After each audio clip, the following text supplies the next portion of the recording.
आपलं स्वागत. पाहूयात आजच्या ताज्या घडामोडी. सध्याच्या काळात अधिक उत्पन्न घेण्यासाठी शेतकऱ्यांची एकमेकांशी स्पर्धा सुरू आहे, पण जमिनीची आरोग्य क्षमता न पाहता ते घातक ठरत आहे. महत्त्वाचे म्हणजे जमिनीस दिलेली खताची मात्रा वाफेतून उडून जात आहे. शेजारील दुसऱ्या शेतकऱ्यांकडे पाहून त्यांच्याशी स्पर्धा करत पिकांना खत देणे घातक ठरत आहे. तर विशेष करून ऊस पिकाला पौर्णिमेच्या जवळच्या काळातच सायंकाळी पिकांना खत देणे महत्त्वाचे आहे. तर खत जमिनीच्या वर न टाकता मातीत मिसळून वा पिकांच्या मध्ये थोडे उकरून वा चर मारून खत देणे योग्य ठरेल. तर पाणी ही मातीचा ओलावा पाहून पाणी देणे. तर शेतकऱ्यांनी असे हे नियोजन व्यवस्थित केल्यास अधिक उत्पन्न मिळेल व जमिनीची पिकाऊ क्षमता ही टिकून राहील, असे मार्गदर्शन मत व्यक्त करताना महादन ॲग्रोटेक उपाध्यक्ष बिपिन चोरगे हे म्हणाले. ते बेडकियाळ येथील विविधोद्देशित प्राथमिक ग्रामीण कृषी सहकारी संघ व महादन ॲग्रोटेक लिमिटेड पुणे यांच्या सहकार्याने सोमवार दिनांक 12 रोजी संघाच्या सभागृहात आयोजित ऊस लागवडीविषयी परिसंवाद या कार्यक्रमाप्रसंगी शेतकऱ्यांना मार्गदर्शन करत होते. या कार्यक्रमाप्रसंगी संघाचे अध्यक्ष पाचगोंडा पाटील, अक्की नागराज, चिन्नीवर रेड्डी, गोपाल कृष्ण दोडमणी, राजू माने व संघाचे संचालक मंडळाचे सदस्य यांच्या प्रमुख उपस्थितीत झालेल्या या कार्यक्रमाची सुरुवात शेतकरी गीताने कार्यक्रमाची सुरुवात झाली. तर अध्यक्ष पाचगोंडा पाटील व बिपिन चोरगे व उपस्थित मान्यवरांच्या हस्ते दीपप्रज्वलन करण्यात आले. स्वागत व प्रास्ताविक गोपाल कृष्ण दोडमणी यांनी केले. या प्रसंगी संस्थेच्या वतीने उपस्थित मान्यवरांचा सत्कार करण्यात आला. यावेळी चोरगे यांनी ऊस लागवडीतील आधुनिक तंत्रज्ञान, क्षारपड जमीन सुधारण्यासाठी उपाययोजना, शेती मशागत, लावण पद्धती, पाणी व पिकाचे नियोजन या संबंधित सविस्तरपणे माहिती सांगितली. या प्रसंगी उपस्थित बऱ्याच शेतकऱ्यांनी ऊस पिकासह शेतीतील इतर पीक व मातीची सुपीकता, खते, प्रमाण, औषध फवारणी याविषयी बिपिन चोरगे यांच्याशी चर्चा साधली. यावेळी त्यांनी समर्पकपणे उत्तर दिले. या कार्यक्रमाप्रसंगी संघाचे संचालक मंडळाचे सदस्य यांच्यासह प्रगतशील शेतकरी मोठ्या संख्येने उपस्थित होते. सूत्रसंचालन अजित धनापगोड यांनी केले, तर चन्वीर रेड्डी यांनी आभार मानले. SB न्यूजसाठी बेडकियाळहून गजानन पाटील. तुम्ही विद्यार्थी दशेत या, मला माफ करा, माझं वय लहान आहे तुमच्यापेक्षा. तुम्ही विद्यार्थी दशेत जर आलात, तुम्ही विद्यार्थी दशेत जर आलात तर मी जे काय सांगतोय ते तुम्हाला व्यवस्थित ऐकायला येईल. जर स्वतःच्या प्रयोगांमध्ये राहिला तर नक्की कळणार नाही मला तुम्हाला काय सांगायचंय. आवाज येतो आता क्लिअर? ठीक आहे. एक 7-8 चुका ज्या तुमच्या शेती करत असताना होत असतात. माझा एक प्रश्न आहे तुमच्या सगळ्यांना, या प्रश्नावर तुम्ही सगळ्यांनी विचार करावा अशी माझी इच्छा आहे. आपण इथे सगळे बसलेले जे ऊसाचे बागायतदार आहोत, ते लागण करत असताना कांडी खावायच्या अगोदर बेसल डोस टाकतो. आपण सगळेजण टाकतो ना आपण बेसल डोस. ज्याच्या त्याच्या आयपडीप्रमाणे कोण 4,000 रुपयाचा, कोण 5,000 रुपयाचा, कोण 8,000 रुपयाचा डोस करून टाकतो. आपल्या ऊसाच्या कांडीला पाणी यायला 30 दिवस जातात, 30, आणि पुढील फुटायला 20-25 दिवस जातात. पण तुम्ही टाकलेला बेसल डोस खातात हो. बरेच लोक म्हणते की फक्त 15 दिवसाला अवेलेबल, मान्य 15 दिवसाला अवेलेबल. 15 दिवसात तरी आपला पान असलेला सूर्यप्रकाश घ्यायचा नाही, मुळे असली का खायचा नाही तिला. मित्रांनो, ही सरलाची तुमची धूम चालली आहे, जमिनीत फेकायचं नसतं पाहिजे. आणि जिथं कांदा ठेवलं त्याला म्हणायचं आता तू खा, हे बंद करावं लागतं. मी गपचूप पैसे वाचवतो, काळजी करू नका. मी 1000 ट्राय केले. सुंदर द्राक्ष बनवतात. 8-9 दिवस फिरत होतो आम्ही एका शेतात. 8-9 दिवस तो माणूस आम्हाला घेऊन फिरवत होता. तुम्हाला 10व्या दिवशी कळालं की हा शेतकरी नाही, हा मॅनेजर आहे त्या फार्मचा. आणि शेतकरी आज आपल्याला भेटायला आला. त्यानं आमच्यासाठी डिनर ऑर्गनाईज केलं होतं, जेवण ऑर्गनाईज केलं होतं शेतकऱ्यांनी. 7-8 हजार एकर क्षेत्र होतं त्या शेतकऱ्याला. त्या शेतकऱ्याला आम्ही प्रश्न विचारला की बाबा 5-6 दिवस झाले मी फिरतो इथं, कोण पाणी सोडताना खत देताना दिसलं नाही मला. तुम्ही कधी करता बाबा हे सगळं? तो माझ्याकडे बघून हसला आणि मला म्हणला, म्हणून तुम्ही 15-20 वर्ष मागे आहात. मला लय वाईट वाटलं. माझ्याबरोबर आलेले नाशिकचे 15-20 शेतकरी गार झाले. ते म्हणले, साहेबाला शिवाय देत नाही, आपण काय आहे. आम्ही सगळे शांत झालो. पण न राहून माझी जिज्ञास्फूर्ती शिकण्याची, मला लय शिकायला आवडतं. शेतकऱ्यांबरोबर मी लय बोलत बसतो. मी त्याला विचारलं की काय चुकलं माझं. त्याला मला सांगितलं 30 डिग्री टेम्परेचर असेल आणि 3 ते 4 सेंटीमीटर खत जर मातीच्या गेला असेल, तुझं मातीच्या खाली 2-3 सेंटीमीटर खत गेला असेल आणि 30 डिग्री टेम्परेचर असेल, 2.5 ते 3 तास असेल,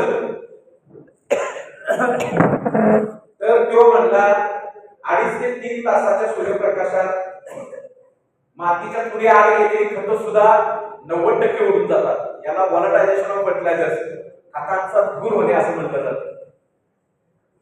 मित्रांनो, त्या रात्री मला एकच प्रश्न पडला, आयला 30 डिग्री बद्दल बोलतोय तो, मातीच्या थोडं खत झालं तरी मग ते उडून जात. म्हणलं आमची लोक 40 डिग्री मातीच्या वर असते, आमचं काय हाल होत असत. मित्रांनो, एक गोष्ट शिकवतो आज, लक्षात ठेवा. खतही नाही, नीट लक्षात ठेवा. मी सांगतो, खत चढतीच्या सूर्याला कधी टाकायची नाही, खत उतरतीच्या सूर्याला टाकायची नाही. सकाळी 9 ते 11च्या दरम्यानचं टाकलेलं खत संध्याकाळी 5-6 वाजेपर्यंत आपलं जमिनीच्या वर असेल तर घरी जाऊन दुर्वास झाला त्याला.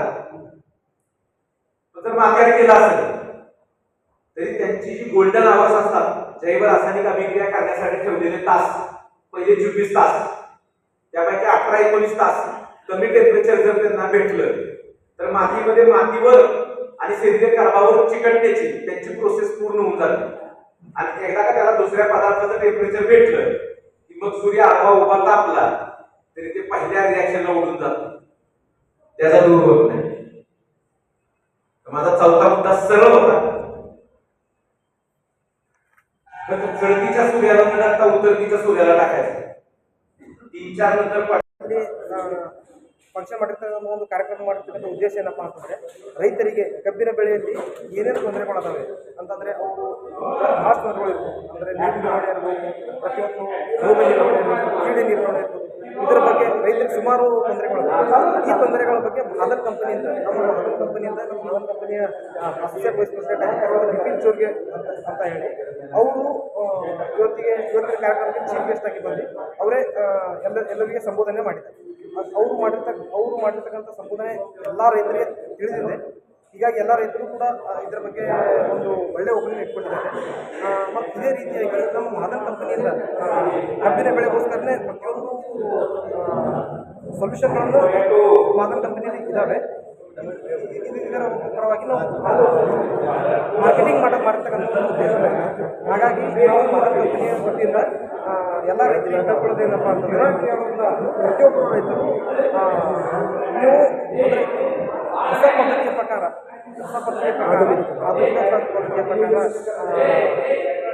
ಇದು ಕಬ್ಬು ಬೆಳೆಯನ್ನು ಬೆಳೆದು ಲಾಭ ಪಡೆದುಕೊಳ್ಳಬೇಕಾಗಿ. ಹೌದು, नमस्कार.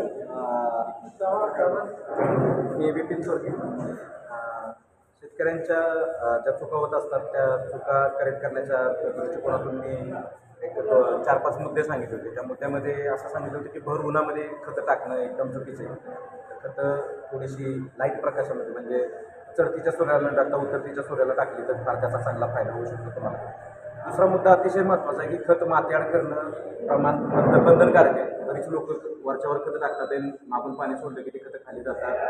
त्याच्यामुळे खतं फार वायाला जातात. तर खत मातीआड करणं गरजेचं आहे, कारण बॅक्टेरिया जोपर्यंत त्याच्यावर काम करत नाहीत, ते कसं अवेलेबल करत नाहीत खाण्यायोग्य, तोपर्यंत ते खाण्यायोग्य होत नाही. अतिशय महत्त्वाचा भाग आहे.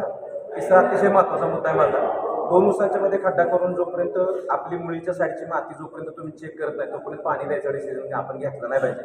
आपल्या मुळीच्या साईडची माती हातात घेऊन जोपर्यंत तुम्ही चेक करत नाही, हातात चेक केल्यानंतर लक्षात येतं की मुळीच्या साईडच्या मातीत पाणी असेल तर पाणी त्यावेळी नाही द्यायला पाहिजे.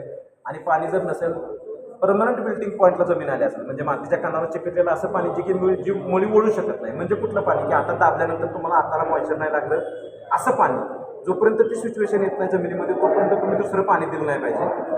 चौथा अतिशय महत्त्वाचा मुद्दा सांगितला की pH जो जमिनीचा आहे, हाय pH जर असेल तर ॲसिडिक pH खतं त्याच्यामध्ये फार सुंदर रिझल्ट येतात तुम्हाला. तर pH चेक करून खतांची निवड करणं बंधनकारक आहे. आणि सगळ्यात महत्त्वाचा मुद्दा की किडी आणि रोगांचं दहन होऊ नये, तर अशा वेळ टाळल्या पाहिजे. तर अमावस्येला बऱ्याचशाच किडी अंडी घालतात, रोगांचं थैमान त्यावेळी पाऊस जर पडले तर भरपूर वाढतात. तर डबल शिफ्टमध्ये जर झाड आपल्याला चांगलंच पद्धतीने काम करायचं असेल तर खतं जर पौर्णिमेच्या तोंडावर टाकायचा प्रयत्न केला, बल्कमधली जी 30-40 दिवसाच्या अंतरामध्ये टाकतात ती, तर तुम्हाला फार चांगला फायदा होऊ शकतो त्या गोष्टींचा. असे 4-5 मुद्दे शेती करत असताना फार महत्त्वाचे आहेत आणि मला वाटतं ते त्याचा फार चांगला शेतकऱ्यांना फायदा होईल. म्हणून मी आवाहन करतो की तुम्ही या मुद्द्यांचा जरूर विचार करावा तुमची शेती करत असताना. Thank you very much. Sir demo plot असं किती केले आहेत तुमच्या ह्याच्यानं डेमो? हो, मी ही संस्था बघितली बरं का. मी बऱ्याच भारतात सगळीकडे फिरतो, परंतु मला इतकी